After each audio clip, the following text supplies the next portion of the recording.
is going on? Welcome to episode Crew3 podcast. Most recommended with me as always are my co-hosts Chris and Ricky. Gentlemen, say hello. Hey. Hey. Look, Grand Archive. We're trying to reach out to you. Get back to us. We've sent countless emails.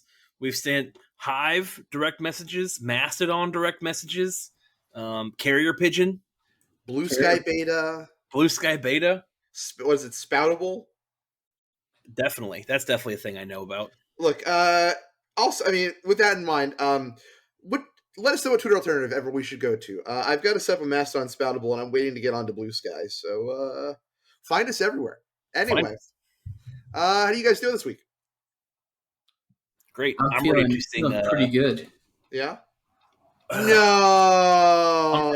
Seeing I saw a tiger for Extra Life money. So my gosh! If for this year, instead of countless challenges over the time, we'll throw that on there in honor of presidential candidate and animal cruelty activist Joe Exotic, still in solitary confinement. Man, we need to make that website. Remember there was the website that was like isdmxinjail.com? Right. We need to make is Joe Exotic in solitary confinement.com. Yeah. You don't have to guess because they're paying some poor soul on Fiverr to make the worst Photoshop photos of like Joe Exotic on like a little guy in the stockades, with the head there. Bold of you to think they're paying someone for those. I think they are. I think that they found people some on Fiverr have to be paid, right? Yeah, I would say I think they're paying a whole $5 for the quality of Photoshop. I mean, they're paying in exposure, right? Something like that. So, yeah. Back on the Pokemon hats. We're a Pokemon podcast now. All right. Real quick though, hand check. Everyone have all their fingers and July 5th. We good? Ricky got all your fingers and Ricky got it. Okay. Oh no. Oh, bummer. It was a good time. Yeah. Actually, most of the what I've realized is like the biggest mistake of fireworks that people do. It's like if you watch people who like fail fireworks, number one reason people mess up. They keep the firework boxes too close to where they're lighting them off. One, if you got a bottle rocket, if you want to launch it in your hand like this, right? That's going to work fine. You're going to lose a little arm hair. That'll be fine, right? Don't do it, but Yeah, this is not legal advice. The number of people who try to shoot the bottle rocket out of their teeth. Oh man, like that is. Because those things, they shoot a lot of sparks out the back of them. That's how it goes, right? Yeah. Right. So, funny to kind of hold it in your hand on the stick, it'll burn your hand a little bit. But if you have that in your teeth to launch it, like the people that hold the golf tee in their teeth and get teed, Yeah. Like a certain Steve-O show, right? Yeah. Yeah, that just burns your face off. Yeah. Mm-hmm. There's no eyebrows after that one. Yeah, there's not a whole lot left after that one. Yeah. Official Crew3 advice. Do not launch fireworks from your face. Yeah. Or any other orifice for that matter. Keep fireworks, a minimum of 24 inches from your body. The professionals, right? That's right. Leave it to the professionals. I'm a professional. So I can shoot the fireworks. One thing I watched where some guy was just like, the government's trying to tell me I can't do fireworks, and they just think we're stupid or something. They're just out here trying to tell me I'm stupid. Sure, you might lose a few fingers, but that's what being American is all about. Freedom. That's exactly right. That's exactly right. Nobody's going to tell me I can't lose some fingers. I was very disappointed to see that man still had like both of his hands. I was waiting for him to hold up like a stump. Right. Who was that? Who was that New York Giants? It wasn't Plaxico Burress, right? There was some receiver that I think in his case it was a firearm, and he had it in the band of his sweatpants, and then it fell, and he went to grab it, and it discharged. Oh yeah, I think he lost a toe or something like that. So. Yeah. Was it not Plaxico Burress? Truly American. It was something like that. That was the receiver for the New York Giants, but I don't know if it was him or not. Costco. We'll see if he wants to come on the podcast. All I know is Ray Lewis killed a guy. That's all I know. That's exactly right. That's what you need to know. Costco. He can become a professional Magic player. Anything behind their little food counter. What about Costco, Ricky? They'll sell you anything behind that food counter in Costco bulk size, like so you can make your own Costco food counter at home, right? Mm-hmm. Mm-hmm. Like you can get the chicken bakes, you can get the churros, you can get like the soft serve in a bucket, right? Like they will make sure. And you can buy the hot dogs, just the hot dogs in 14 packs and no more, no less. But they will not sell you the buns they use for the Costco hot dogs. No, you have to get your own buns, and good luck trying to find one big enough to contain the $1.50 Costco hot dog, right? Ricky, is this you explaining to us that you're now operating a Costco food court out of your apartment? I just wanted to bring the joy of Costco to July 4th, right? Right. And I bought Costco hot dogs and then was like looking in the Costco bread section for like elongated buns for the elongated dogs. Okay, yeah. They don't sell them. And I'm like, well, y'all use big buns behind the counter. They're like, yeah, well, we need big those. buns and they don't lie. We need those for our hot dogs. I'm like, well, I'm buying your hot dogs. Can I also buy a bag of those big buns behind the counter? And they're like, no, not at all. No. So Joey Chestnut eat them all. That's unfair. Yeah, exactly. You gotta go get regular. Shout out to the buns. Glizzy Gulper, Joey Chestnut. Was it 16-time champion? I thought this was 17, and he like performed poorly, right? He like 863. Yeah, doesn't matter. Still the champ. I'm just saying, like, he's declining. The door's wide open. 63 is nothing. Well, we'll see. We'll see Ricky at next year's hot dog eating contest. I can't do 63. I'm out of shape, right? I'm not can't eat that much glizzy. Are you kidding me? I'm not an athlete like Joey Chestnut. Not in peak eating form, huh? I'm just saying that, like, he's done 71 in the past, right? Yes, yeah. 72 or something like that. So I'm just saying, like, 63. Yeah, that's not, that ain't ish. But you don't know if like the regulation size hot dog has changed or the buns have changed. Maybe they're now using the Costco buns, and that's why they don't have them anymore. Was the water he dips his bread in not in the right temperature to like partially Right. It needs to be an exact temperature, or else the chemistry. Because there was a rain delay. They had canceled it initially. That is true. There was a rain delay. Yeah, more moisture in the air. Yeah, for the hot dog eating contest. So there's probably gastro distress, something like that.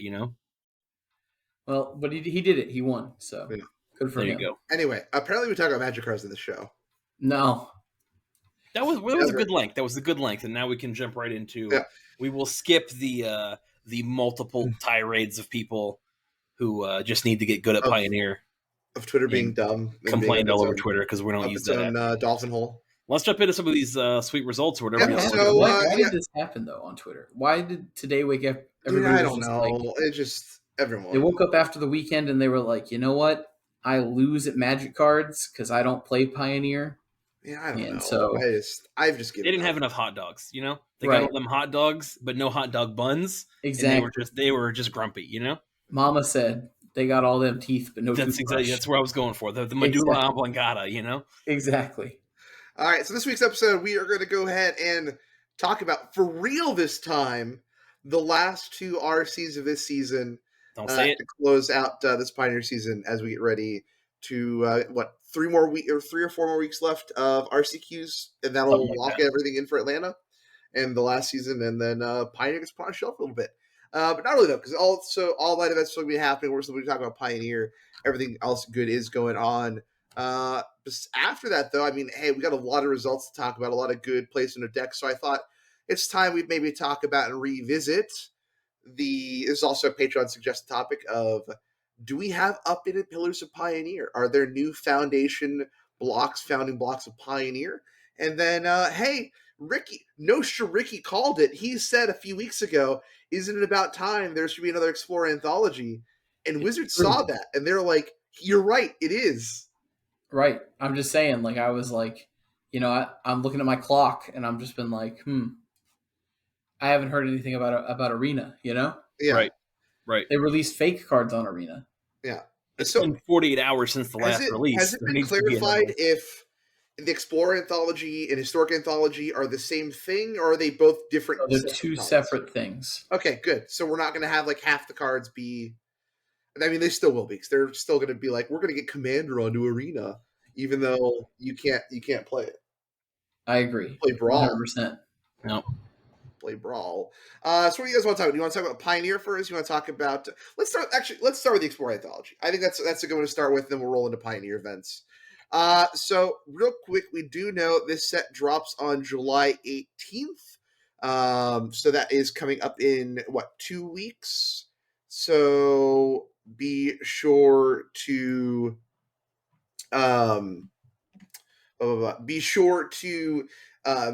Jeez, I'm blanking real hard. The toast is what is going Ooh. on? Everything is going wrong today.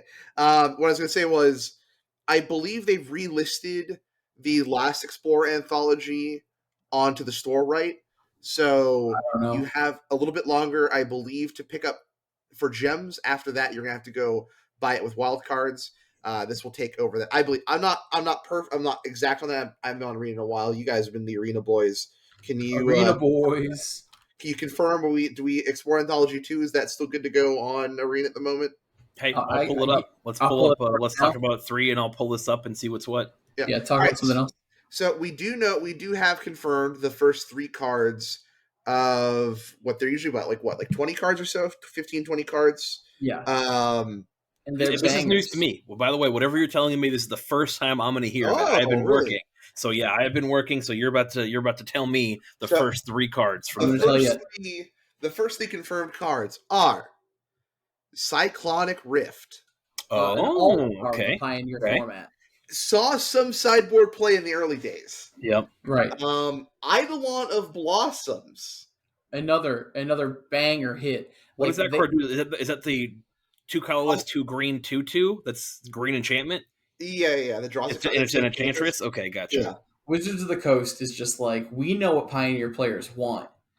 And they've been begging for Eidolon of Blossoms. It sees so much play. I can't stop thinking about the number of decks that this card is in, you know? And then don't worry, though. Our last card we know confirmed for sure. Death Right Shaman. I actually think that's a good win. That's a win. That's a fun one. No, I like that one a lot. Thankfully, those weren't on my list of cards to reprint, but they are fun ones and a good 3 starters, I think. You know? No, you can't buy the last bundle. It's not here. It's off. I know they had to take it off momentarily for one reason or another. I don't know if they relisted it or not yet. No, it's not here. You can't. They said they were going to relist it. So, all right. Well, I hope you already bought your Nykthoses with gold. Because all the Aftermath cards are here instead. Yeah, good. Yep. We need all those. Well, Pia is relevant. All right. So, gentlemen, do you have your top 5? Do we want to go one at a time? How do we want to do this? I've got my top 5 when y'all are ready. I'm good to go. Yeah, let's go one at a time and share, and then if we share them, then we can emphasize what the other one's saying if you want. Yeah, cool. All right, who wants to go? I'll go first. Go first, Ruckman. No one besides me, I think, wants this card. But okay, I'm ready. Number 5, Xenagos the Reveler. That's my number 5. I actually thought about putting that one. Look, we need it for Bard class needs it. If Xenagos is on Arena. Oh wait, you're talking about the Planeswalker? Yeah. Oh, boo. Wait. Boo. No. I did. Yeah. No. Yeah. Forget the God of Rebels. I want the OG Xenagos the Reveler, so I can play Bard class and just take people to music school. Yeah. You were right. Nobody besides you wants this card. You're right, actually. Yeah. For a second, I thought, oh wow, you called the brilliance, Yeah. Hey, I want a Xenagos on my number 5, but it's combined with a certain worm, and it's not that Xenagos. It's the god. It's the god that doubles attack. I think it's about time we have the creativity deck in its entirety on Arena, so we can start getting some more reps in with that and see what adaptations need to be made, because it's a 1-card combo. It probably shouldn't be out there, but there it is. So my number 5 is the worm combo, as it were. Okay. My number 5 is Gladecover Scout. Oh, okay. A little Boggles action? Yeah, little 1 mana, 1/1. It's a common, so it's easy to slide in there, hex proof. And let's give those enchantment players a chance, right? Okay. Yep. All right. My number 4, this is kind of a fun one. I picked Chord of Calling. That's not on there? Not on the it is, as far as I double checked, it was not. It said it was not legal. Yeah, I'm wondering. I think that card's been reprinted. I think that card is legal in Explorer. It is not Explorer legal, according to Strifefall. MTG Goldfish says it is legal. It's not on Arena though. I'm gonna check you. But I agree. If it is not, I'm surprised that it's not, because I thought it was. So that's another card that I really think is a good pick, because I just assumed, oh yeah, it's got to be on there, just right? Like Xenagos the Reveler. Yeah, just like Xenagos the Reveler. You just assume that one's on there, right? Just assume that one. So yeah, I think you're gonna like my list. I'm not gonna post it yet because my number 4 is Shrapnel Blast. Oh, okay. Shrapnel Blast, I do not believe is currently legal, and I think that would be a great way to like, hey, there's some of these ridiculous decks running around, and Shrapnel Blast punishes that. I think Shrapnel Blast is still underplayed. It was really popular for a while on the blue-red deck, and that finished games. You draw 2 of those, your opponent's toasty. There are toasty McGhostersons right there. Okay. Do we have scissors? We do have scissors. And Soul Artifact is a legal card. It got reprinted in something, at least again according to thing. I'll double check because now I'm like, oh well, geez, I don't know. Let's see what's what because I'm getting mixed results on these things. Yeah, you can craft it in Soul Artifact, so that would give you access to the full. And Soul was in Explorer Anthology #1. That's it. See, and Soul Artifact was in there. I was pretty sure that it was. And then I'll check. Shrapnel Blast is not. Shrapnel Blast is not. There we go there. So yeah, Shrapnel Blast was not. I thought you guys would like that one. That's kind of a cute one. I feel like that would really, really go along. That is a good one. Not as good as Xenagos the Reveler, but yeah. My number 4 is Chain to the Rocks. That was my honorable. I had an honorable Chain to the Rocks. My honorable would be Sylvan Keratin. Oh. But Chain to the Rocks, I feel like, is a card that is very important for a lot of Boros decks. And like a lot of people are trying to play like the Pia deck right now. And I don't feel like that deck is nearly as good without Chain to the Rocks. Right. So, got to kind of play that card. So I think Chain to the Rocks is super important just with how Pioneer has developed. Sure. Good for the Omnath decks. Good for the Soul. Rockman, what's your next one? My next one is Hidden Strings. So okay. I didn't put this card on there because like there's just the entire Lotus Field deck is missing so many cards that it would take its own anthology. Like we should just have anthology. Oh, do you want to play Lotus Field? Pay us $10. Sure. Like you need Hidden Strings. You need Thespian Stage. Is Lotus Field even on there? It is. Yeah. Yeah. Okay. So you need Hidden Strings and Thespian Stage and Sylvan Scrying. Mm-hmm. Both of you assume that they would only want $10 for this. I think it would be you need to pay $50 and give them a blood sample. Right. I think that's the only way you're getting the rights to your clones. Yeah. You gotta make sure it's properly monetized. Magic isn't monetized enough as it is. They gotta monetize more. Oh, just like Dungeons and Dragons. I see. That's exactly right. Just like Dungeons and Dragons. You nailed it. But if we started burning Ragavans in the street, maybe then we would get the attention that Dungeons and Dragons got. Yeah, something like that. Hey, my number 3 was Chain to the Rocks. Hey, look at you. I think Chain of the Rocks is another one where I was like, I can't believe this isn't on here. But as I went and did that deck tech for Boros Pia, which is out for patrons and will soon hopefully be out on YouTube at some point if we decide.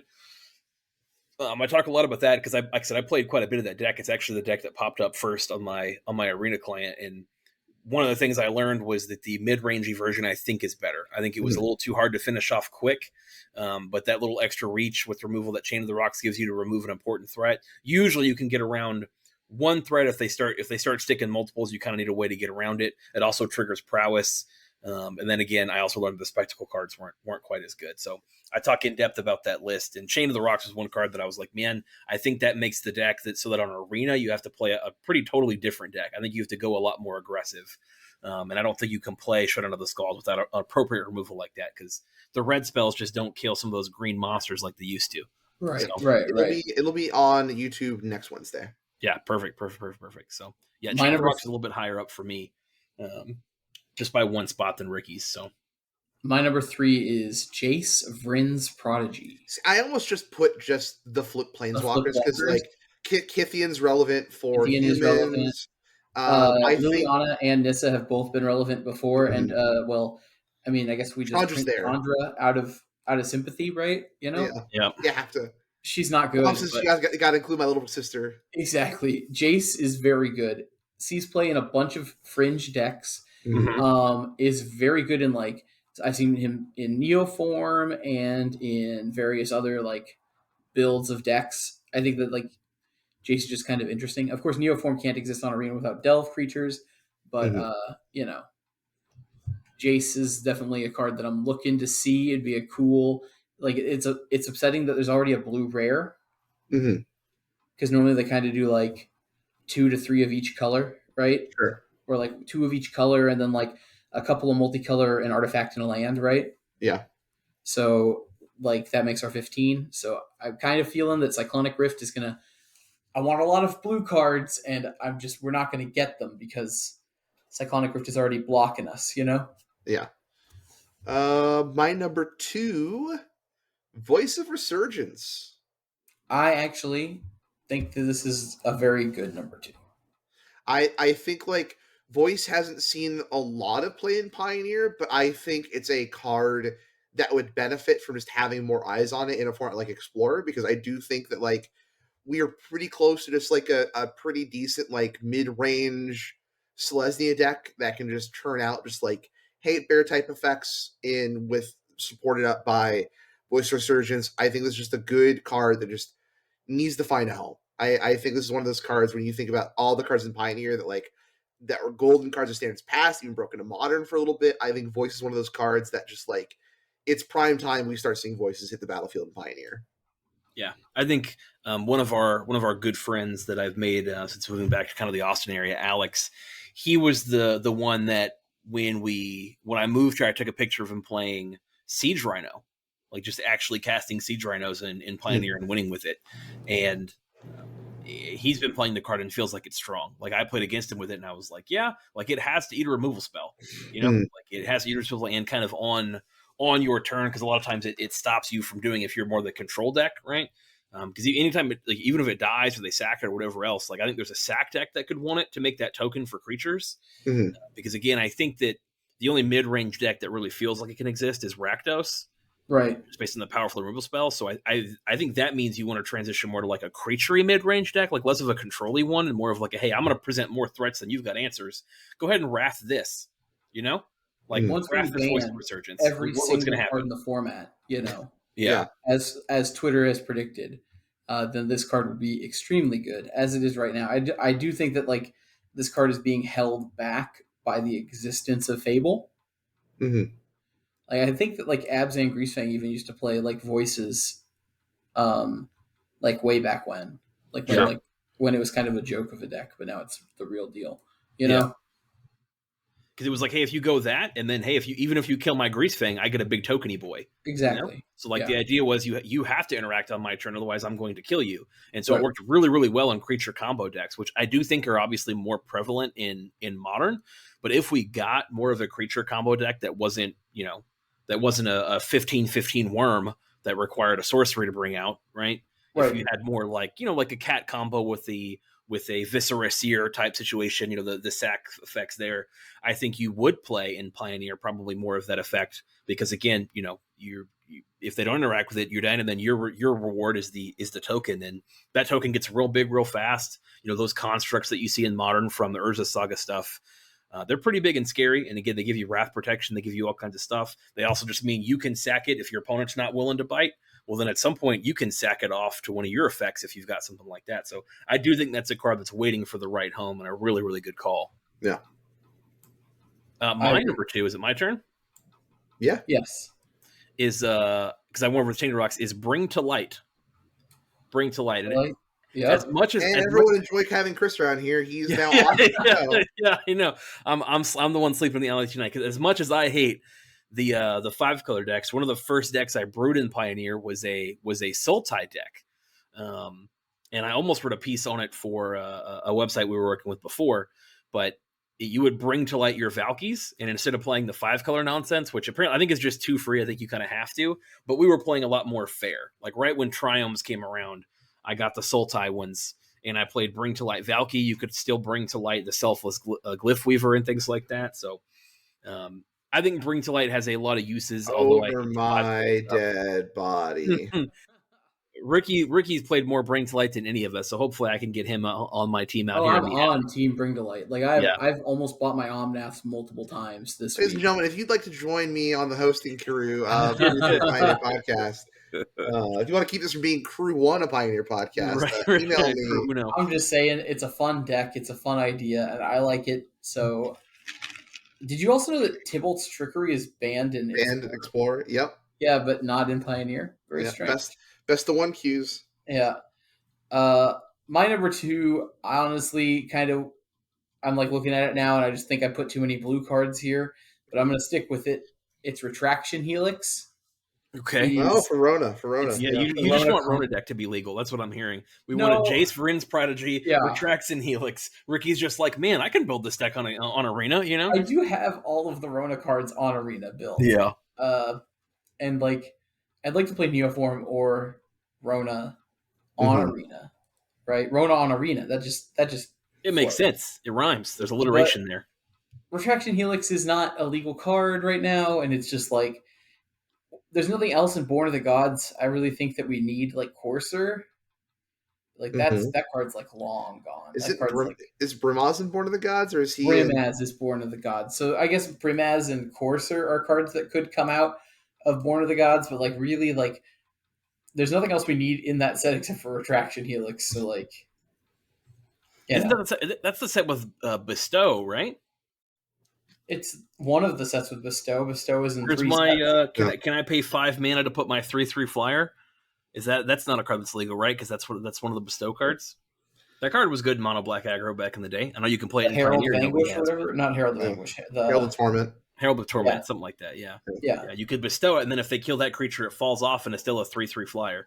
Right. What about the demon? What about the feast demon or whatever? The 5/5. That guy's from Journey. He's from Journey. Yeah. Master of the Feast or whatever. Yeah. Card's cute. Actually, like that would be the funniest thing ever to like build that with like Shieldred.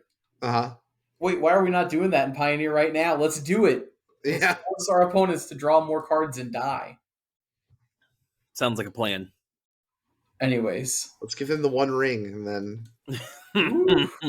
I just want a quick aside. I love that like Legacy has just become the 1 ring deck. Yeah. So has Modern versus people who are, but in Legacy you can fight back. Right. In Legacy, you can build a mono black deck that plays 4 Shieldred and 4 Orcish Bowmaster to fight back against people who have the ring. Yep. And then also another card that's really good against the people with the ring is Karn, because it won't let them activate the ring. Right. Well, but now since we've got Karn, right? I mean, wouldn't it be sweet if we just put the ring in our sideboard? So it's just like the anti-ring deck plays the ring. Right. I've loved that Twitter's become like, we don't ban the ring. What we do is we bring back the old legend rules so no one else can play the ring when the ring is in play because it's the 1 ring. Yeah. Yeah, they're like, you either die a hero or live long enough to become a villain. That's pretty much what it boils down to. Oko can turn the ring into an elk. There you go. Nothing would be a more fitting ending. All right. We all have the same number 1, right? Can we just say it in unison? Yeah. Hold on, let me look at your faces so we can sync this up. Ready? 3, 2, 1. Treasure spells. God. Chris. What? We were all going to say Treasure Cruise. It was going to sound great, and then you were like, Delve Spells. We can redo it. Let's do it again. Give me you can't read I need Jay, guys. I just need one more chance, guys. Nope. Welcome back to Crew3 podcast. I don't want to go back to the alley, guys. I've already spent all right. We'll give him one more shot. All right. 3, 2, 1. Xanagos the Reveler. Yeah, there you go. Treasure Cruise. Yeah, I think we all have Treasure Cruise as number 1. Yeah. I think it's pretty easy to say why. Again, I want all the Delve spells on there. I mean, again, I think people, if you guys remember the discourse, there's been talk about Pioneer for a long time, and before a bunch of salty modern players got a hold of the format and refused to play it, and then complained about it on Twitter. There was a lot of talk about how, all the Delve spells got to get banned. Thoughtseize has got to get banned. There's always a lot of ban conversation that now is like kind of nowhere near the field. And it might come back, and maybe justly so, depending on what cards are printed, because we know that these cards get broken pretty quickly. But it's been X number of years, and there's only like 1 deck that plays Treasure Cruise as a 4 of, and a lot of decks don't even play Dig Through Time. All I'm saying is, who has a good record of ban predictions in Pioneer? These guys. These guys right here. Yeah, these guys do have a good record of ban predictions. You know what? I just want to say it. if you think truly deep down in your heart that Thoughtseize is a card that needs to be banned, I want you to turn off the computer, No, go no. outside, touch Touch the your F. plants, Yeah. think about your life. Look Enjoy deep into that mirror. enjoy a day at your local water park or theme park, right? And then come back and be like, all right, I was wrong. But the Thoughtseize ban conversation, to be fair, has been around for a long time. Right. It was When you're an mad, opinion for a while. It is a very, very popular card. I think right now it's a necessary card to keep some of the ridiculous things in check, because, like, don't get me wrong, like, I think there are valid criticisms of Pioneer, and I am absolutely willing to talk about. I am also down to hear valid criticisms of Pioneer. But as of right now, like, you kind of need banning half the format isn't a valid criticism. Right, exactly right. And I think that Thoughtseize is a very, very powerful card, and it is kind of the fun piece. And back when I was almost able to cast my Siege Rhinos and have a playable deck, I was more willing to have that conversation. I think the format that we're in now is a lot faster. I think gold, mono green goldfish is incredibly fast most of the time. And I think unless you have some of these kind of the fun piece cards, I don't think the format can exist in its current state. Again, if you're talking about banning Thoughtseize on the tail end of banning a ton of other cards, that's fine. It's a totally different format, but it's an opinion you're allowed to have, and I certainly would entertain. But, where we're at right now, I think that people need to play Thoughtseize. Thoughtseize is a necessary card in the format. It's never the problem of the format. It's just a bunch of people getting Thoughtseize on turn one, and they're keeping hands that don't live through a Thoughtseize on turn one, and then they cry. I just remember Thera Standard when every deck had Thoughtseize, and no one was complaining about Thoughtseize, even though, like, it was every single deck. Yeah. Anyway, back to Delve Spells. Delve Spells need to be in Arena. You can make them work. There's no excuses.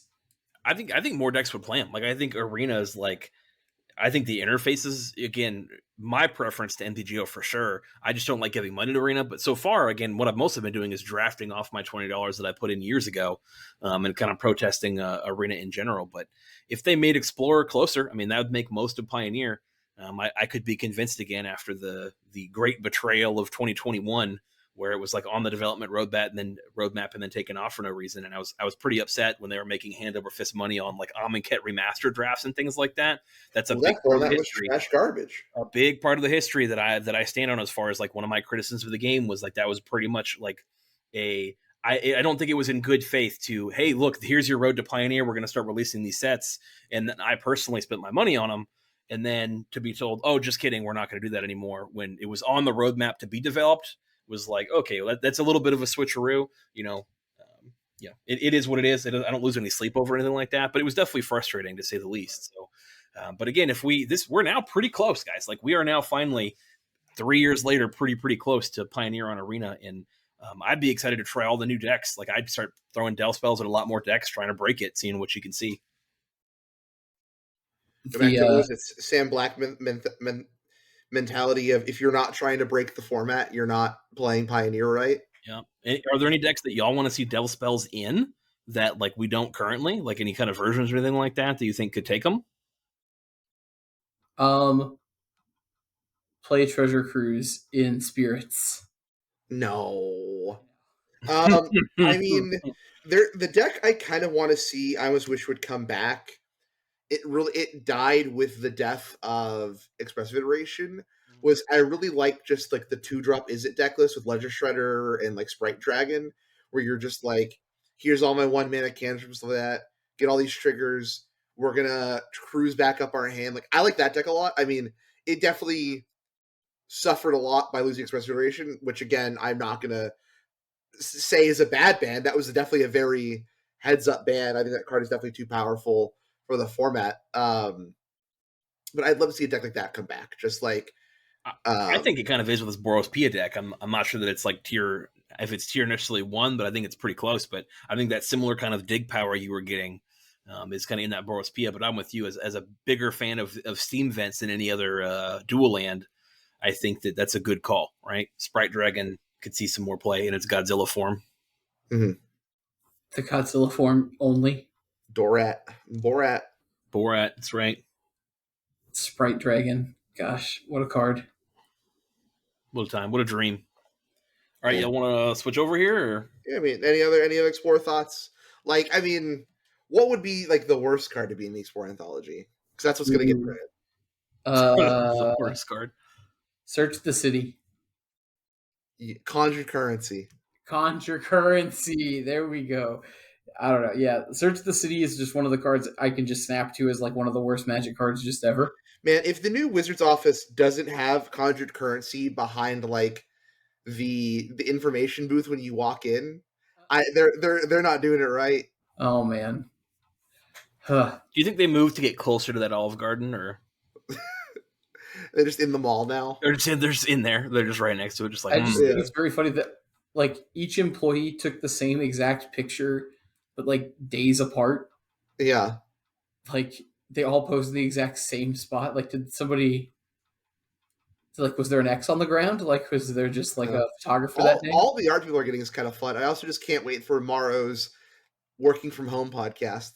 Oh yeah. I hope we just get like walking to my home office. It's just like a 2-minute long podcast. Yeah, he walks from his bed all the way to the home office. Yeah. Oh gosh. Yeah. So, traffic jam on the stairs today. Let's talk about drafting Dominaria United. Oh, I made it. All right, let's talk about Pioneer results. Let's go ahead and let's start with the challenges real quick, and we'll go in to the RCs and kind of round out our talks there. On Saturday's challenge, did I link you guys these? Do I need to still? Yeah, I've got the first. I got the challenge. All right. On Saturday, we have Bomat Courier playing Mono Green Devotion. In 7th place, we have Poker's Wizard on Is It Drake's. In 6th place, we have Tomac P on Mono White Humans. In 5th place, we have Andrew1232 on Is It Drake's. In 4th place, we have Ale MTG on Arc Light Phoenix. In 3rd place, we have Johnny Hobbs on Azorius Control. This is not the Lotus Field version. This is kind of our classic build of Control here. In 2nd place, we have One Way Garden on Boros Pia. And then in 1st place, we have WK Midori on Hidden Strings, Lotus Field, whatever you want to call it. There are a million Is It decks in this top 8. There are a lot of Is It decks. It makes absolute perfect sense that Lotus Field would win. It's so unwinnable if you're playing an Is It deck to try to play against Lotus Field. It's just miserable. They're not even playing Thought Distortion anymore. They don't need it. You just can't win. Mono Green slowly taking over the form, at least with deck percentage. I mean, there is no Rakdos mid-range in this top 32. It's Rakdos Sack. We're seeing a really big shift in Pioneer right now. But let's go on a journey real quick and come on down to my hero, Sahakvik, in 29th place, taking people to music class with Bard class. And I put it out to the Discord and I said, do we throw one of my upcoming RCQs under the bus and play Bard class at one of them? No, play something better. Ricky, it top 32 to challenge. But but shout outs though, again, got Gigantha, Zergo, Galia, Hajar, Targnar, the whole crew. Xenagos, the Reveler, the good one, Mox Amber, Zothanissa, Bard class. Look, you just love to see it. I love it. Everyone at home loves it. We love the Bard class. And then actually in 31st place, I want to point out Sultai Rona playing cool things like Zerda and stuff like that. Oh, hold on. 32nd place is Carnage cards. Oh, yeah, Carnage did get Grixis. Carnage in there with Grixis playing 2 Treasure Cruise, answering that for us. Like, hey, I'll play this I think he just signed up with a standard deck. I know. But it's got like Corpse Praiser and stuff like that. It's close. It's 2 Treasure Cruises and some Thought Seizes off of being and obviously your mana base off of being standard pretty much. This deck's hot. I'm in on this. I like Corpse Praiser. Corpse Praiser is fun. All right, let's move on to Sunday. In 8th place, we have Kidrip on Azorius Spirit. 7th place, Traft on Azorius Spirit. 6th place, Doctor of Time on Boros Convoke. 5th place, King Harry on Is It Creativity? Team or Creativity? We're playing the That's tracks. just the There you worm go. version, right? There you go, playing the Traxa, Narset, Chandra Hopes Bacon. 4th place, Pascal 3000 on Mono Green Devotion. 3rd place, Catuo 079595 on our Archfiend of the Dross combo deck, which we saw in the regionals, but really hasn't kind of made it mainstream in the challenge like circle top 8s. But here it is. We'll circle back on this here in a second. Cygnus on Mono White Humans, and our winner, Draken on Gruul Midrange with our our Voldaren Thrill Seekers. Thrill Seeker is a wild card. Mm-hmm. Just kill people dead. Yeah, so let's loop back to the Archie of the Dross deck. This deck, I have to say, ballsy to play this all the sack decks running around. Yeah, we haven't talked a ton about this deck because it's kind of like it's a little more fringe, and you got to have those right matchups, as Ruckman's pointing out right now. You know? Yeah. So this deck, if you missed the last time we talked about this, so the main point of this deck is we're going to play Archfiend of the Dross, and then we're going to play a card called Metamorphic Alteration to enchant one of our opponent's creatures, turn it into Archfiend of the Dross, and their Archfiend does not have any oil counters on it, so on their upkeep they need to kill it or they die. Well, like we just sideboard into a hard control deck. I mean, we're already main decking 3 Chrome Host Seed Shark. Sure. Another card that I was pretty sure was going to see some Pioneer play. I think we all were. Yeah, so I'm just saying, like, this is a... Get a DJ we have more game. We have more game. Also, Archfiend of the Dross will just kill your opponent dead. Right. Yes. You could just play those naked as a 4-mana 6/6 flyer. That's pretty strong. Yeah, the big thing about Archfiend of the Dross, right, is that unlike a lot of the other like big dumb 4-mana demons, it doesn't have a way to get tapped down by your opponent. It just goes, you might lose the game if you aren't careful enough. And you're going to lose 2 life, like for every creature that we remove off the board, right? Yep. Yeah. It's an upside creature instead of a hey, you can stall me out forever creature. You know. Mm-hmm. So I like this whole deck. I think this deck is sweet, and I can easily see you just. I mean, it only main decks 2 Metamorphics. Yeah. Like you're not like that's just sort of like a cute. We can win the game, but like we don't. We just side those out for Hullbreaker and Scarab God when we need to. You know. Sure. Yeah, that's fair. Coming up to, Gruul Midrange is kind of cool. Creativity. We got the Atraxa build. What do you guys think? What is, obviously, Chris, you've been playing a lot of it. Do we like the Atraxa build here? What are we feeling? How are we feeling? Yeah, so I'll be honest with you. Like, I like this deck. I really like the Rakdos version because you get to play Thoughtseize. Like, Thoughtseize is such a big game, and like, especially with the uptick in 5-color that are playing like either Chain to the Rocks or if they're on Karuga. I think Karuga is a little less popular than either like a Yorion or just playing straight up fires, but sure, the amount of Chain to the Rocks plus Leyline Binding means that like I'm not sure that you can play Is It just to play an Atraxa, but if you get your matchups, then sure. I think in that case I'd much rather be playing the Neoform version where you get to play like Stubborn Denial and stuff like that to back you up. I'd like much rather be doing that version. I'd much rather Neoform into Atraxa than Creativity into it, but it has felt weird that like a 1-card combo deck cannot seem to like put together, like you just don't draw it reliably enough. And so where I do like this deck is I do like the Narset Parter of Veils. I do like that kind of helping you dig, and then especially with the Resurgence of Phoenix and just other decks, control decks, things like that are trying to draw cards. It really puts a damper on things and digs you deeper several times. It also saves you some life. Like if they're not going to attack it or they do attack it, that's kind of some crucial life points that you might need to try and draw your game-winning combo. So again, I think if I'm playing Is It Creativity, I'm still on Worm version right now, or at the very least on Magma Opus, something like that. But I think there's a couple innovations here. Like I've thought for... since the RC that you've really wanted to play some number of Chandra as a backup plan. And so I think you could probably swap some Narsets for Chandras and have a backup plan that way. Your backup plan isn't good enough right now, even with the Shark Typhoons. Like it's close, but you're not a good enough control deck to lean on those. But Atraxa does refill your hand. Again, just if we're going to Atraxa, I think I'd rather be on Rakdos version, which I've covered in a video, or on the Neoform deck, which you see a little bit further down. But that's just my preference. I have like Mirex. Mirex is a really good card that I've seen be played more. that I think makes a lot of sense. So those are some of the innovations that I've seen and been playing with or called for that makes sense to me. Then we still see decks like Boros Convoke kind of hanging around here. I mean, do you guys think the deck has kind of very much solidified itself as kind of that and Mono White is our two aggro decks in the format? I think so. Yeah. Well, like, I mean, there's now the Pia deck too. Sure. Is the Pia deck, like, I guess it is aggro. I don't know. It feels... It plays... It's tempo-y.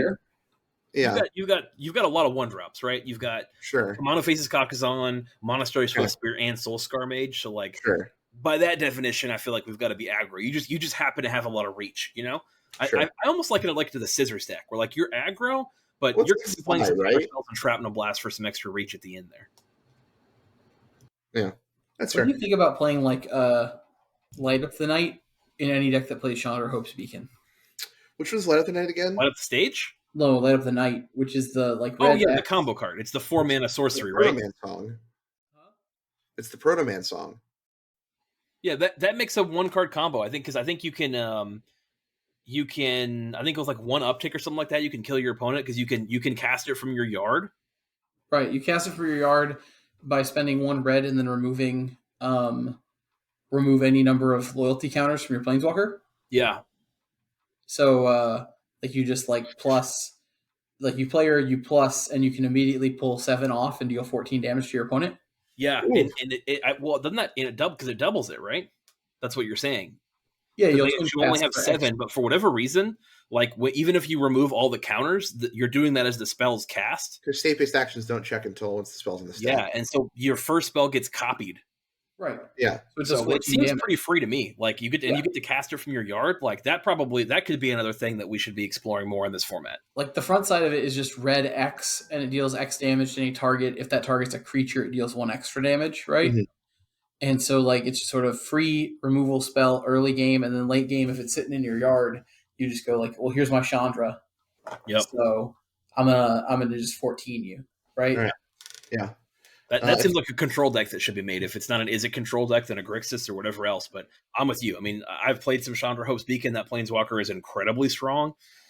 Even if you don't get immediate value on it, Ricky was definitely right on the call out for that one. And I was like, okay, I could see the power here. I think I backed my boy up a little bit, but that card definitely was stronger than I thought, and I think as strong as Ricky thought because he was talking it up pretty big. So I believed from the initial spoiler, I was like, this card's insane.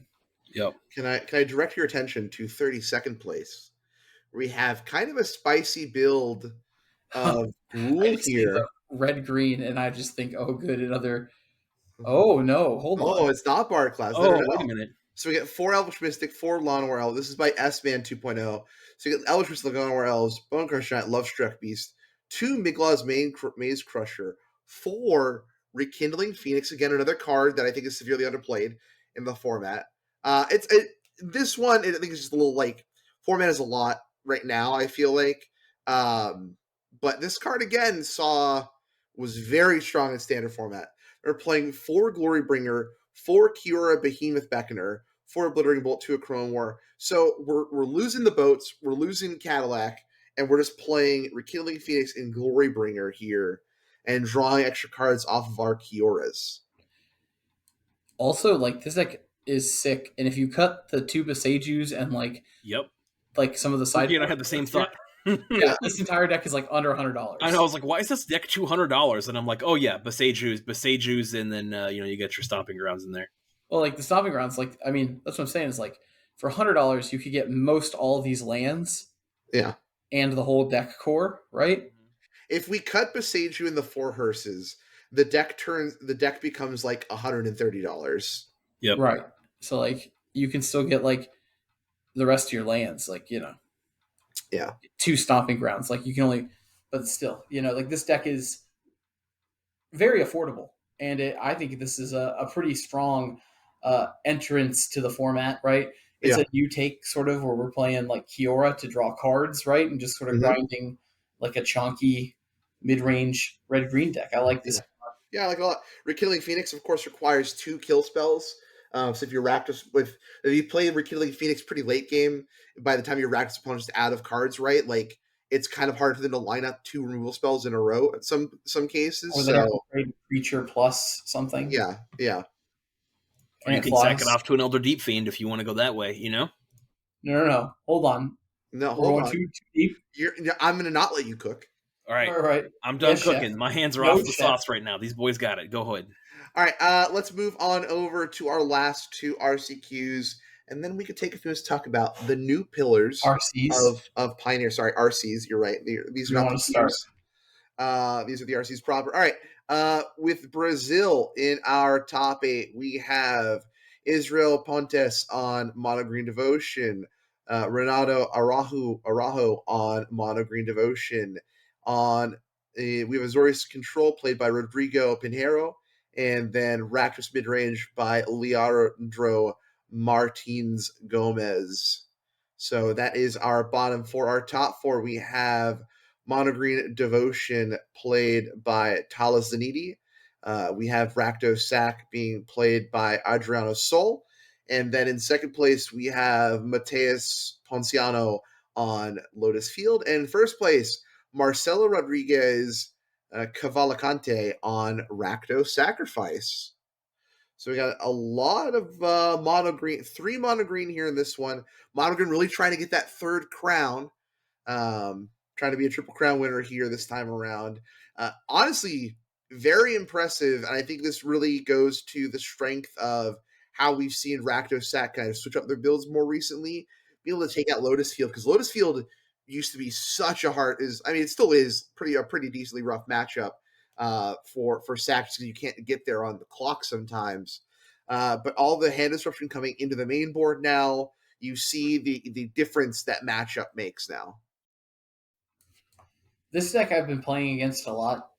It's on it right now, and another good friend Ben is on it. So I've been playing against this matchup quite a bit with Phoenix. It is a wild matchup, is, like, for sure. Like, it's a very changing matchup, and like it can come down to like who outthinks who in the sideboard, right? Yeah. Game 1 is just so miserable because like you've got Thing in the Ices or you've got Ledger Shredders, and they're just food for the other deck. Like you almost want to just never cast them, right? Yeah. Because they're just going to steal them and sack them, and you're going to lose and you're going to cry. And then in games like 2 and 3, it's like, well, how many can I afford to leave in? How many like claims are they taking out?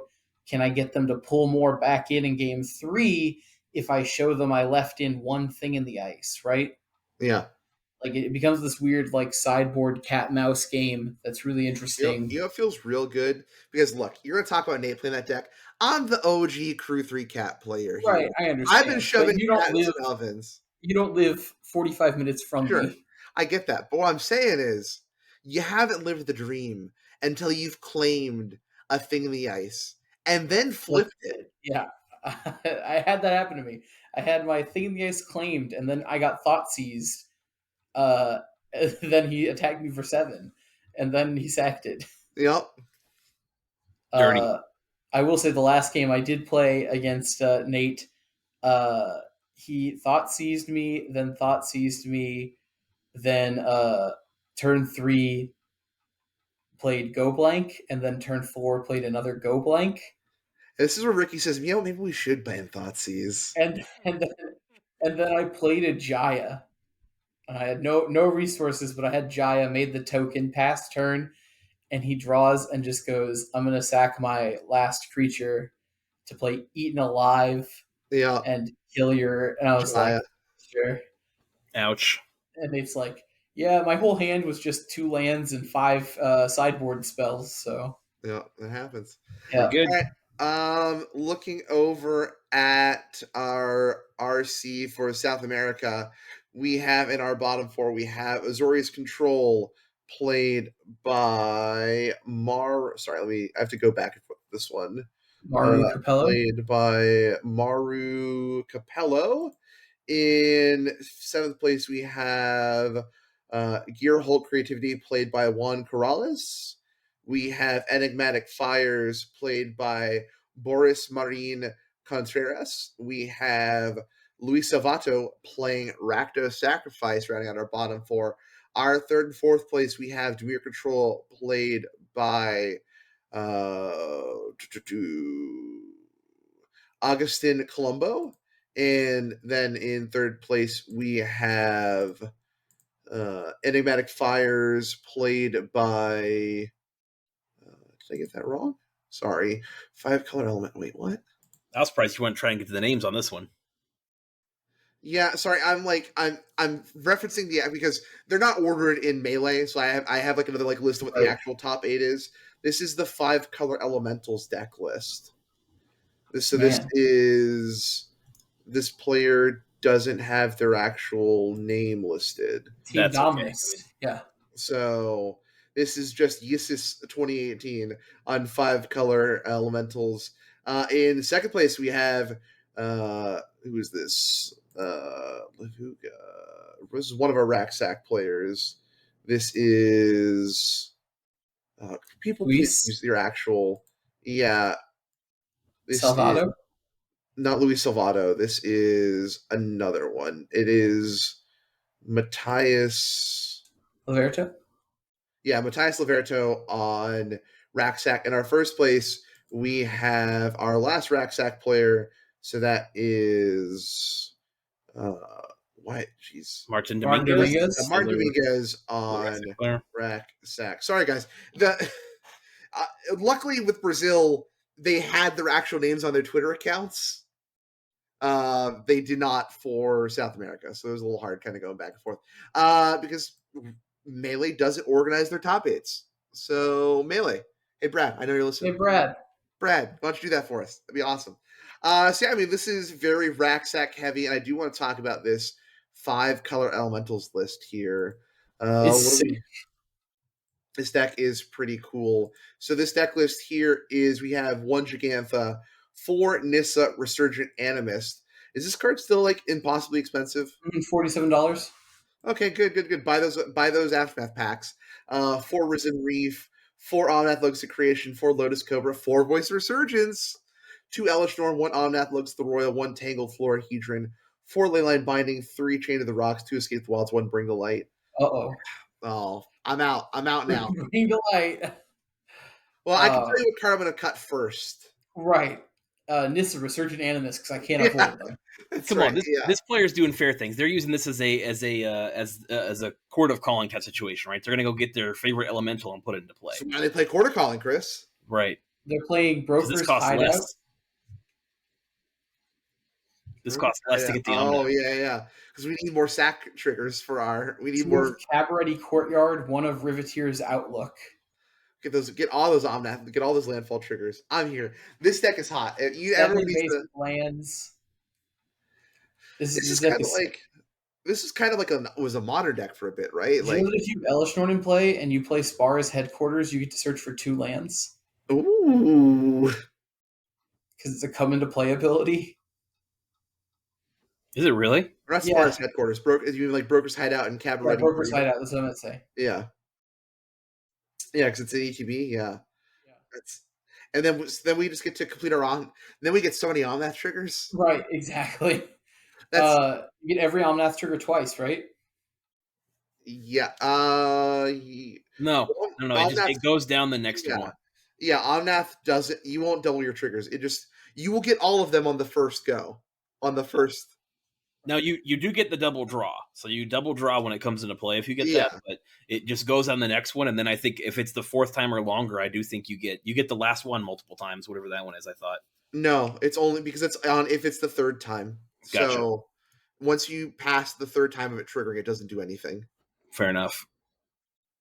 Now this deck was sweet. This is what we're talking about, people. Innovate the format. No, that's too hard. Yeah. All right.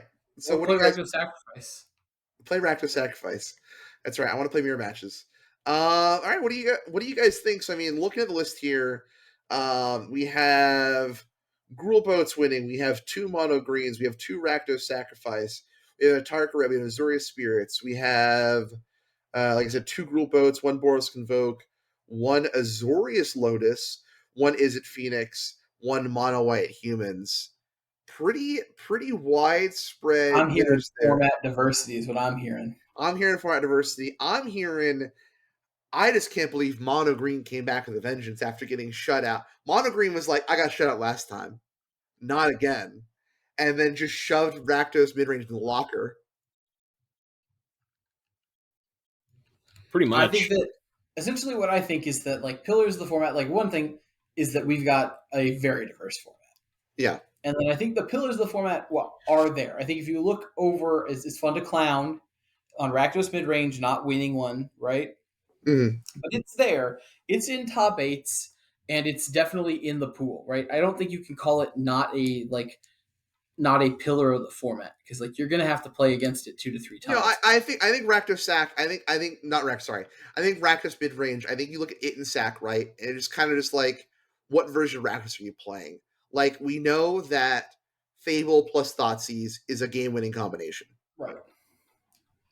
I don't think that's like the combination exactly, but I do think that like just Rakdos mid range as it is, play the good cards, be a modern player, right? Yeah.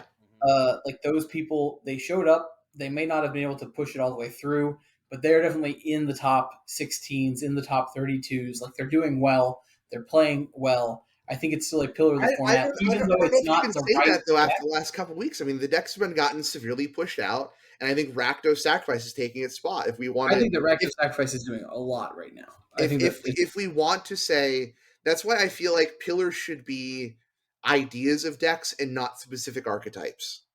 Right. So just like the Blood Crypt deck. I mean, whatever you want to call it, right? But I do think like your Thoughtseize is an important card in this format. Right. So it is. What is the best Thoughtseize deck right now? It's Rakdos Sacrifice. Right.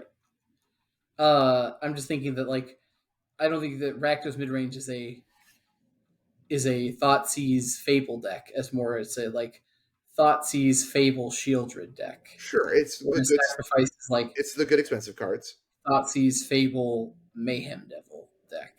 Sure. Witch's Oven deck, Yeah, but I just don't think that after the last several weeks we can say quantifiably that mid range is like pillar. I think mid range is still strong, but I just think we can distill it down to more than just saying Rakdos mid range is like a pillar of the format. I think it's what that deck is doing is what makes it a pillar of the format. What do you think? What are your thoughts, Chris? I hear both sides of it. I would still like what I'm thinking of, right? When I think pillar of the format, I go back. One of the first things we ever said is like, can your deck beat a turn 2 or turn 3 5/5, right? And that's kind of like, hey, one of the checks you got to be. So like when I'm building a deck, I am thinking of mono green. And I'll be honest with you, with the prevalence at locals, I think again right now mid range has the target on its back, but like I would certainly be thinking about Rakdos mid range. To me, that kind of makes it a pillar. I see the argument for it not, given that it really hasn't put up much. I mean, we're really talking some very, very sparse results recently, but I don't know. Maybe I'd put it at like what's beneath a pillar. It's like a step. When I think about like, when I think about like the position that Sack and mid range represent, they are these value engine decks that are ready for the long game, and they're just going to grind out through just whatever value engine they're built around. Sure. I think right now Raksack is definitely better positioned for whatever that means, but I definitely would be willing. Like, I think you're going to have to consider, in whatever means you want to do, a fatal push Thoughtseize deck, right? Like, you can't be toying around too bad. You're going to get punished if you play a bunch of derpy creatures because they're going to get sacked, or a Crowan Ward. Like, a Crowan War is really, really strong, and I think a Crowan War is a bigger check on the format than I ever thought it would be, with just the ability to steal a creature, right? Like, that's going to steal an Atraxa. It's going to steal whatever. So you better get your value and have protection. But like I said, I certainly would be, not having a way to kill a Shieldred. That's another thing I think. Like, I think it's kind of like a Winota thing where it's like, you better be packing away because, I still recommend you play a Rakdos mid-range at a locals just because it covers a lot of matchups. Not super well, but I think, again, a really, really good player, as we've seen Walker do, can show up with mid-range and at the very least top 8 and do some things. But like I said, I see what you're saying. I mean, to me, the presence is still there enough where like it was so strong for so long, I would consider it, but maybe that's wrong, But I definitely see wanting to keep it there. My thing is I don't want to singularly put it up there because of how good Sack is. And I think like you just have to dilute and explain it in a way of that fit, like, what qualities of those decks cross over into why they are doing so well. Sure. Yeah, I think that makes sense to me. Like I said, I still, I don't know. I think they could be adjacent pillars, double pillars, whatever you want to call it. But I think I've played. I'm still probably going to play against more to me, right? mid-range set. Pillars aren't. These are the 75 we're playing. To me, pillars are. These are the things that our deck should be looking at. Like we need to pick one of these things as the backbone for our base strategy of our like the baseline of what our deck is doing. Yeah, I mean, I think usually though I wouldn't put like all aggro decks there, like because they do different things. I'd put one. I just think we're in a weird place where like there happens to be 2 Rakdos decks that, in my opinion, are still really good, especially for your local metagame. And every other deck, it's like, hey, I think I would either respect mono white or I would respect a Boros Pia, but I don't think Boros Pia is there yet. So like I'd much rather be looking towards like, hey, my 2 aggro decks I'm actually prepping for are like Spirits and mono white. I would not call Spirits an aggro deck. I think it is. Yeah, I don't. I mean, if we're playing creatures on turns, no, because here's the thing: if we're talking aggro decks, I'm going to say mono white and Boros Convoke. I'm not calling Spirits an aggro deck. See, I would lump Spirits in with the aggro decks. Yeah. Spirits is a tempo deck. I'm going to make I'm going to blow the dog whistle. Yeah. I'm going to blow the dog whistle. Yeah. No. You can't do that. That's my thing. Spirits, what it is doing right is like, sure, they're a match to be built at the board. But in Spirits, a lot of times, what you're going to do is you're going to land that one threat, and you're going to ride that all the way to Tuna Town. Like, good Tuna Town reference. Or you can just like keep like, it's like, oh, here's my Spectral Sailor. Here's its like enchantment, right? Yeah. I attack. It's like kill spell. It's like, okay, Rattle Chains. And it's like, okay, kill spell. Did you not hear what I just said? We're going to have the one guy ride all the way to Tuna Town. Yeah, but Sailor with the. But your protection spells are more guys that add to the clock.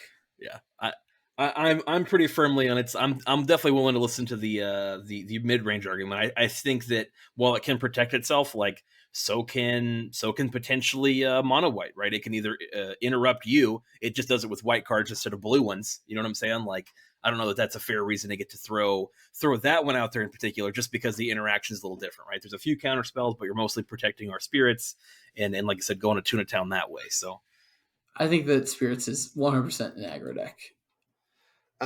Do you think it had, I don't even think it really top 8. Unfortunately, I didn't have the time this week to kind of go through like I'd wanted to and track every deck that had top 8'd.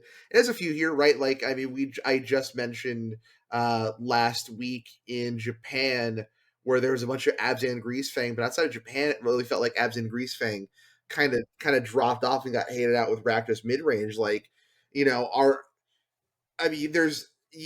feel like Greasefang is still very much a pillar of this format. Like, you have to be prepared to lose the rat. You got to stop the rat. Like, yep. I feel like Winota got banned out of the format, right? And the rat just said, okay, I'm your new, do you have the removal spell deck? Hold my Halo. Because you get that, you like the Hold My Halo? Okay, yeah. That was a good one.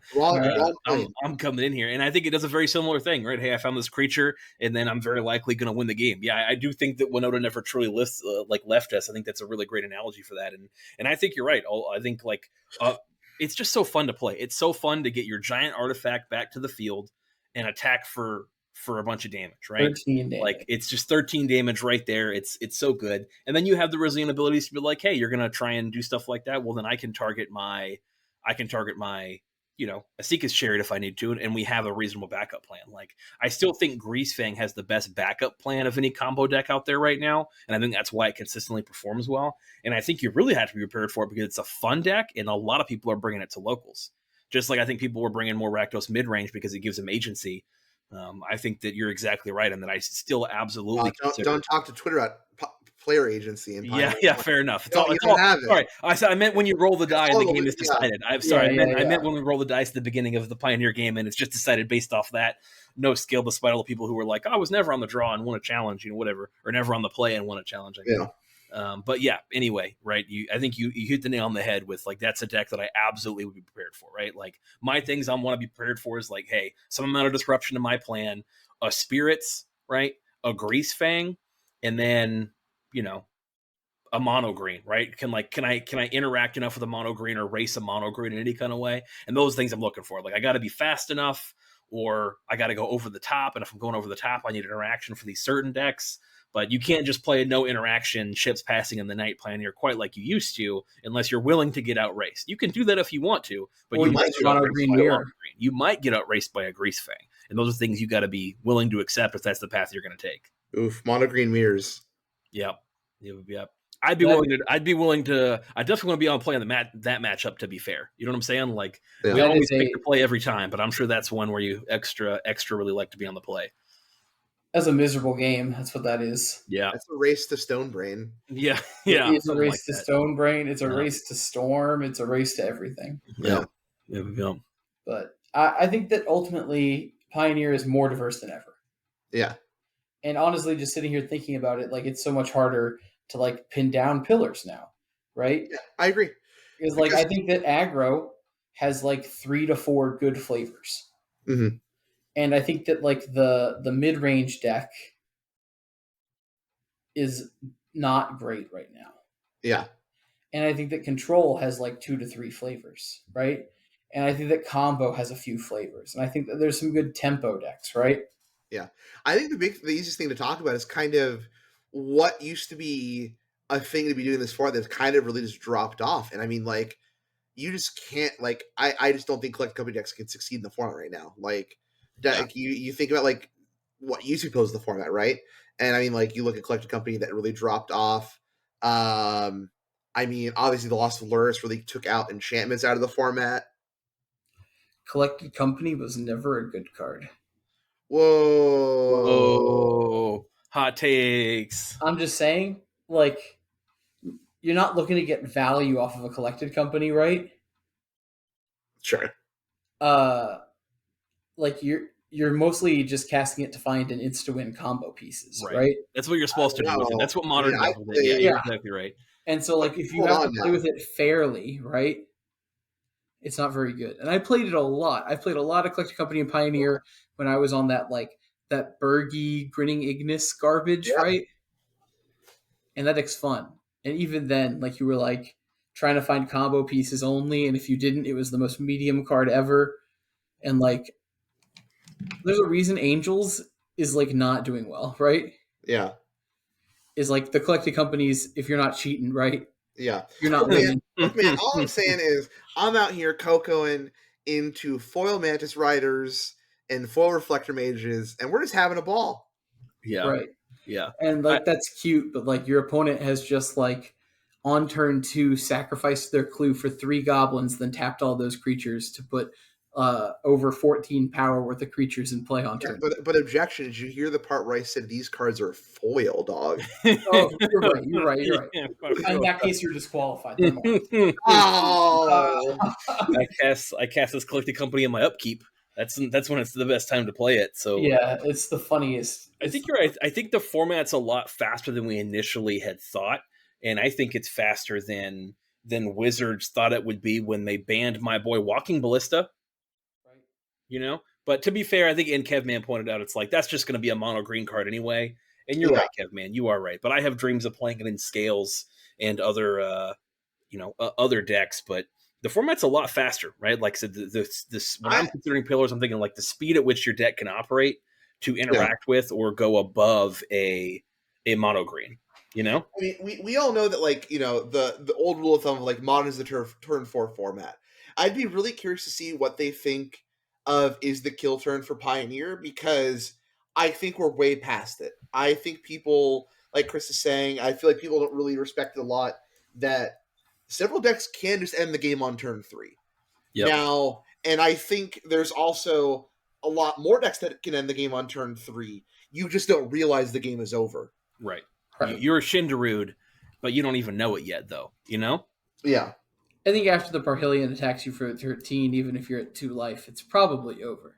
Yeah.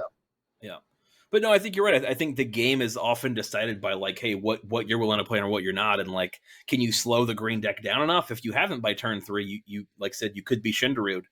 And so I think that's a great way to look at it, right? Like, the format's a lot faster, and I really compare this to Old Modern in that you don't have as much time to develop as you want. I think, weirdly enough, like, Modern goes longer because we're just throwing out our free spells long enough, and you're interacting, they're just all free, right? Like, I'm playing all my free interaction spells, all my Bowmasters, and then I'm hoping to play my One Ring and draw a million cards with the Children in play, right? So like there's play patterns there. Again, I think I'm excited to kind of tackle some modern stuff, but there's a lot. The games go a lot longer because of all the free interaction. And powerful interaction at that, right? Like how much freer it is to get 5 color mana bases and whatnot. So like I do really compare this to like an older modern and how quick and deceivingly quick it is. And I think that kind of stifles some amount of innovation, right? I just want to ban cards until my siege rhinos are good again. But I am with you on that one. I mean, look, I stand by if we're going to ban anything, and I don't. I will be curious to see if we see action taken on the format now that RCs are over. I think now's the time to do it because you have, well, you probably wait like 3 more weeks, right, until RCQ season's over. Yeah. And then you take action. I mean, obviously, I think we're kind of all in agreement that Karn should be on the chopping block, if anything. We've been on this planeswalkers were just a mistake. Outside of that, man, like it's really just Fable, but that's just more homogeny sake than it is actual power level of Fable. I feel like, don't get me wrong, Fable is a very, very, very strong card, but also at some point we have to draw the line of we can't be afraid of strong cards, and I think Fable is a card that gives you several turns to interact with it before it really starts becoming like a problem, right? Like, yes, at every stage it is good, is impactful, but you do have multiple points where you can interact with it. So I don't think it is like EI levels of card advantage or things like that. So I think it is. I'm going to tell you that I, in my opinion, this is my opinion. In my opinion, the Fable of Mirror Breaker is better than Expressive Iteration. I was lower on Expressive Iteration though when it came out than everybody else was. But like, if I counter an Expressive Iteration, whatever, like you can counter the Fable, but like Fable is just so much more over the turns that it goes. And even if you answer one piece of it, like, okay, well, did I get my Goblin? Did it attack? Because that's mana. That's mana back. I get to discard 2, draw 2 if I want to, right? And then I get a Kiki Jiki effect. And it's like a lot of people will really rush to kill that Goblin because you feel like you have to because it's free mana. And then the amount of times my flipped Fable has lived, it's incredible.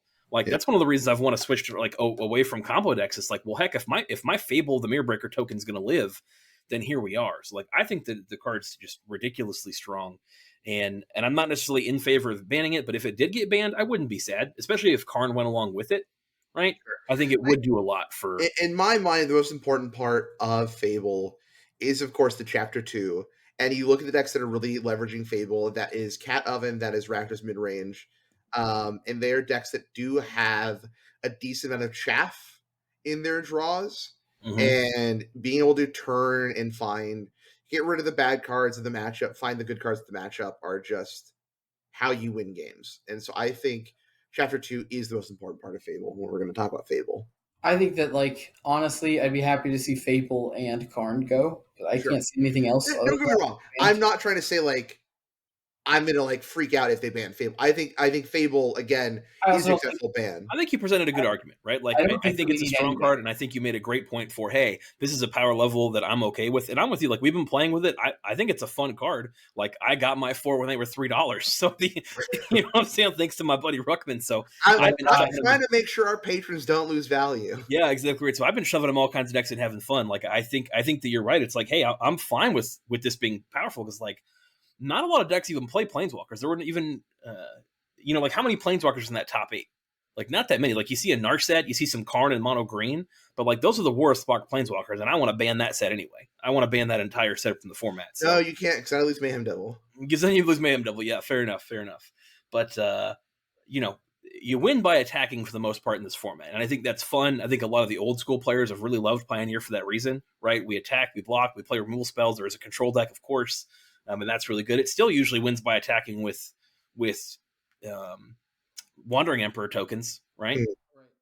Or Shark Typhoons or whatever it's doing. It still usually attacks you to win. So I think that kind of is a cool format identity that we've got. And again, I think if you're having an argument, which is like, hey, this is a powerful card and I'm fine with them printing more powerful cards, I think that's totally fine. I think that's very reasonable. And to me, I'd rather see almost more like maybe the Karn ban just because I don't like the static Planeswalkers and then some unbans before potentially more bans. But I think the ban Fable argument is totally fine. I don't know. I feel like we've been through the ban, what have you unban a lot. And I feel like we've kind of all decided that just like, nothing we had a whole really talk. Nothing really can come off. Yeah, we did have a whole talk. I think it depends on if new power level of cards. I do think that's an important part of the conversation because I just can't wait for Cat Oven Part 2 in a couple months.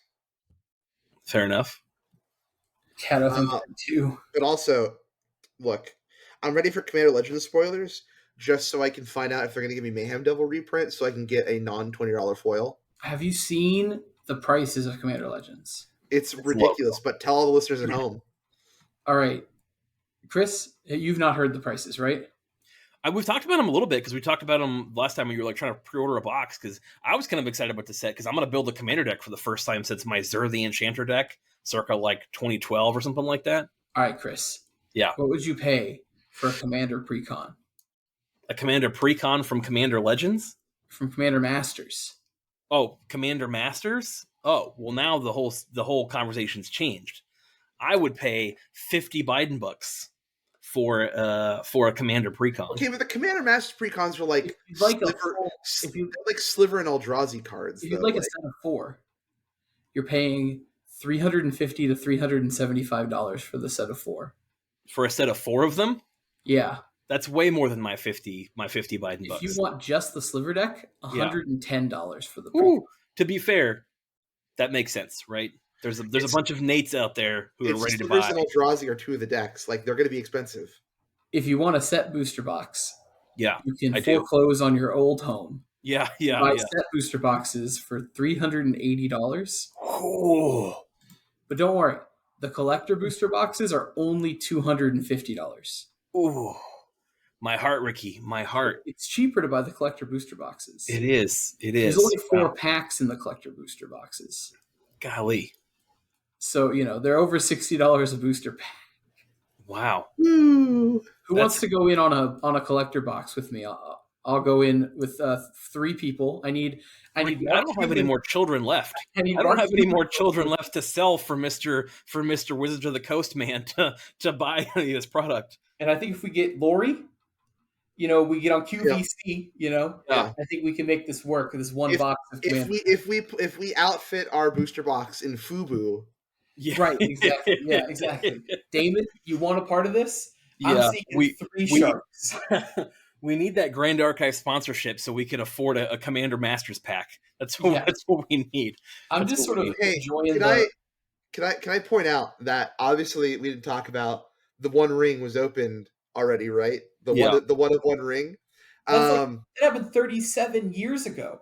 I've seen like 80 different product previews since then. Did you see the Michael Jordan crossover, right? Yeah. Like, I mean, I'm just saying, Anyway, I just want to point out that face-to-face games confirmed they sold the box. Yeah. So you can't tell me that box wasn't supposed to end up at a face-to-face games event and they just gave out the wrong box. Yeah. Man. They mixed up Charlie's ticket. Did you see? I'm waiting for them to do the Michael Jordan Magic the Gathering crossover. Yeah. And then I can get my 7 rings. I'm really upset about the Gretzky art that's fake. Yeah. Yeah. I'm like so unbelievably mad about that. I thought that was real art. I was so excited for a Wayne Gretzky secret lair. But did you see that the professor is going to be a character in Flesh and Blood? Good. That's pretty cool. I think I respect that. That is awesome. Is Rudy going to be a character in Flesh and Blood? He already is. Oh, he already is. Okay, good. Yeah, Rudy is in several cards in Flesh and Blood. Does Rudy just own Flesh and Blood? Yes. Okay, good. Yeah, there we go. You can tell it's been a while since I've watched Alpha Investments because I just kind of got a little tired of the shtick after a while. The Doom. Yeah. Oh, well. All right. We've gone along here. Pioneers. Right. Pioneer's in a good place. Once the RCQ season's over, we're going to have some fun. We're going to really just kind of focus on some of the fun, I feel like, with the format. I think next week we're going to kind of talk about our Magic plans in prep for the end of the RCQ season. I bought a modern deck. You did buy a modern deck. You're going to show those One Ring players. I saw Tiger. I bought Burn. How many live can you play for your One Ring, Mr. Bond? Yeah, enjoy paying for your One Ring now. All right, so of course we are sponsored also by Patreon, patreon.com/crew3mtg. We get several tiers available with all kinds of rewards, from getting your name on all of our videos and streams, which Ricky's going to get back to doing, and then of course all the way up to the monthly swag bag mailing. You got also tiers available, plenty of stuff going on. Chris is doing deck techs. I'm going to do some deck techs as well to put up on there. We got a lot of stuff going on, including like monthly exclusive things like that. But every tier of patron gets access to the patron only channels where we talk and ask about what kind of topics we want to talk about. The last 2 weeks and even probably next week are topics from that were suggested by Patreon members. And then we have the Patreon mailbag where you can ask a question, which sounds something like this. This comes from Kid Win, who asks, will Mox Amber ever be good, or will its looming shadow potential never be realized? Well, I want to go back to 29th place in this weekend's challenge, where Bard class featuring 4 of Mox Amber. What more do you want? What more do you want? Representing. Yeah, Mox Amber is a good card. Yeah, I think it's a card to keep around. I think the problem is if the card was ever too good, it's free mana. Wizards no likey free mana. They're very wary of Mox being good. Yeah, now. It's a lot of the Moxes, right? What's the artifact one is banned in Modern? Pro Mox? Yeah, no, Mox Opal. Mox Opal, yeah, it's Metalcraft for a Mox. Yeah. They thought, like, this will be bad enough. Nobody will play this. Yeah. Artifact lands reprinted and all the cheap artifacts and stuff you can get now. It's like, card's way too strong. So I think Moxes are very, very strong. I think that you can play like an Esper Legends deck or something like that in Pioneer. He's playing Rona. There's Rona builds for it, right? Yeah. I'm going to say straight up, Mox Amber is a great card if you're doing dishonest things. Uh-huh. Mox Amber is not for, oh man, I'm playing all these legendary creatures, and wouldn't it be cool if I played Thalia and then I got to play my Shieldred on turn 3? You're going to die. Yeah. That's not what it's about. But if those legendaries are due to the magical flukes, they went to Bard class. It's all about trying to bounce it 30 million times for infinite mana, or free spell. Yeah, that's why Kethis was banned. Yeah, you're probably right. Fair stuff is just not going to be consistent enough, right? Like, it needs to be playing when it's broken. And like I said, I think the problem there is if it's ever too broken, it's going to be first thing to be banned, right? The first thing that's going to be banned is going to be a free spell like that gives you extra mana. So right. I'm just saying, like, I don't know. I think it's a very good card, but it's only good in the It's not quite the level, but it's like it's like close to those cards that are just like, when there's Birthing Pod in the format, you have to be wary about every creature you print to accidentally do something. And so, like, if this is powering out weird combos, if this is powering out like 2 good legendaries, like, Wizards does not care about printing legendaries. They're like, you're right. There's 20 every set. There's 15 every set. It's gonna break faster than it's gonna not break. Yeah. So, like, Rona was the first warning, but Wizards isn't gonna listen.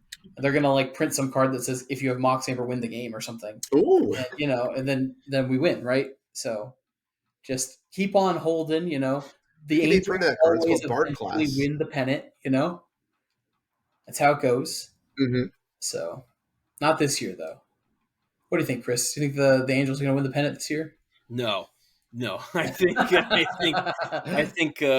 Ohtani is going to end his career with like 20 million World Series rings, and none of them are going to be with the Angels. How can you have Shohei Ohtani? Yeah. After you have the 2 best players in the league on the same team. Ask the New York Metropolitans, because they're doing the same thing. Like I said, I tell it to everybody. I say it almost every week. There's a tax bracket named after the Mets owner for how much money he's spending, and they're currently a losing team. They have more star power and more payroll than the Angels do, and they're still under 500. So, don't... Have I thought about how much it would cost to get Barry Bonds out of retirement? Right. Right. At me with more baseball talk if you want to on Discord. Wasn't there the whole thing about like the A's being potentially sold off and sent to Vegas? So like they had all the right? Huh?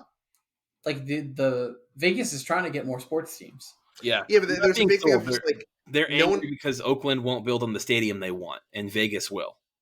Yeah, but I saw the thing where there's like no one's just going to A's games, and then they were like, "Hold on, everyone." Then like the rumors about them moving to Vegas started happening, and so now it's just like we're gonna sell out the stadium so they don't stop trying to move. They organized the ultimate. Hey, we would show up if you guys didn't suck major Halo. And so everybody showed up and was like, look, no, we're all fans. We would be here every week if you guys weren't total garbage, but you are. And so we're not showing up for this garbage team in garbage management. And so, they were just like, well, we're taking our talents to Las Vegas. And so they organized like, hey, look, this is a you, not us thing. We will show up to the games. But yeah. I think they said like after the game, there'd just be like 20 minutes of booing from the crowd after the game was over, just like at management. There was that one season where Tampa Bay was like popping off, like real hard. Yeah, because they had that pitcher. It's because they had that pitcher who then immediately went to the Yankees. Like nobody cared about baseball in Tampa Bay, so like come playoffs, they had to pay local residents to sit in the stands, so it doesn't look like their stands are desolate on TV. Yeah, it was wild. The guy's name is David Price. I'm gonna Google it. Hold on. You keep cooking. Anyways, Mox Amber, was it? Yeah, good card. It's a good card. It'll continue to be degenerate, and it won't. Hopefully, everyone got their copies in Brothers War because that card will continue to keep going up in price again. I don't think it'll ever lose value because Commander players want to play it, so they can be cute, Also, like the Chrome Mox from the Secret Layers, like still $75. Yeah. Yep. Yeah. From the countdown. David Price played for the Rays. That's the guy I was thinking of. He then went to the Red Sox. That's where he went next, not the Yankees. Yep, makes sense. I'm sorry. He's the guy that got traded from the Rockies after they lost 25-1 in the same game, like middle of the series. Anyway, that's enough baseball talk. All right, everyone. Hopefully you enjoyed this episode alongside baseball talk. We'll be back next week, like I said, talk about our plans for post-Pioneer RCQ season, all the fun things going on. So we will talk to you all next time. Bye. Bye. Good archive sponsor. Bye.